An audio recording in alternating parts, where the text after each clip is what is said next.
সাবা blouse ছিলতে পারবে? পারবে না। দাও আমাকে, দাও, আমি ছিলি।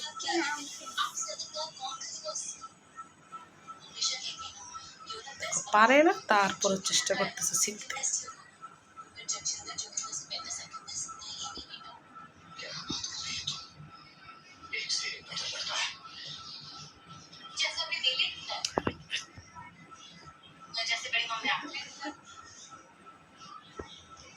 পারতেছো? হয়েছে, আচ্ছা ঠিক আছে, আর লাগবে না, এবার তো আমি ছিলি।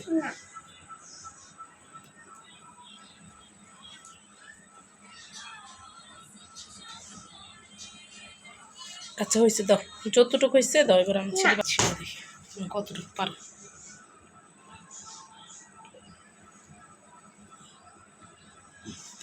যখন পারবে তখন করবে না, এখন পারতেছে না, সেই জন্য এখন করতে পারি। ও কাজটা প্রতিদিন একটা কাজ করতে ভালো লাগে না। ওদের একটা করতে ভালো লাগে না।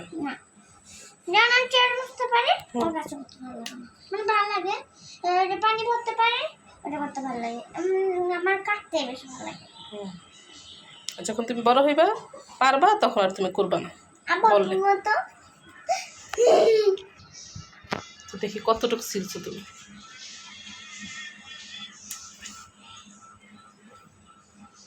তুমি কি লাউ পছন্দ করো? লাউ কি তুমি খাও?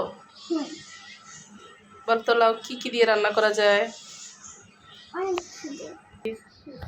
কি দিয়ে? চিংড়ি মাছ দিয়ে, মাছ দিয়ে, মাংস দিয়ে। তুমি কি খাইছো চিংড়ি মাছ দিয়ে?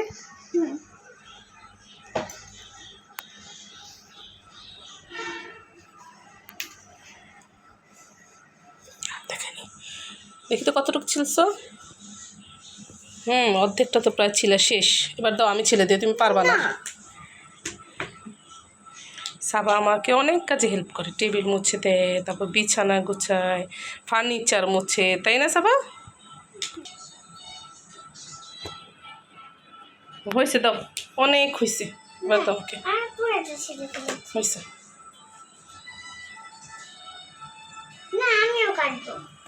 আচ্ছা তুমি একটু কাটা দাও।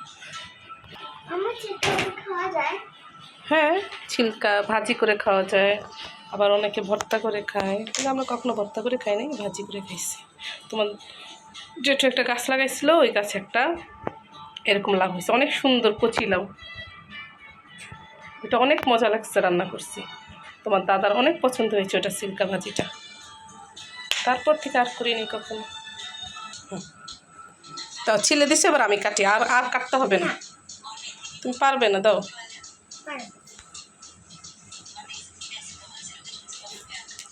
মাশাআল্লাহ, হয়েছে। না, এবার অর্ধেকটা করে ফেলছো, এবার দাও আমাকে।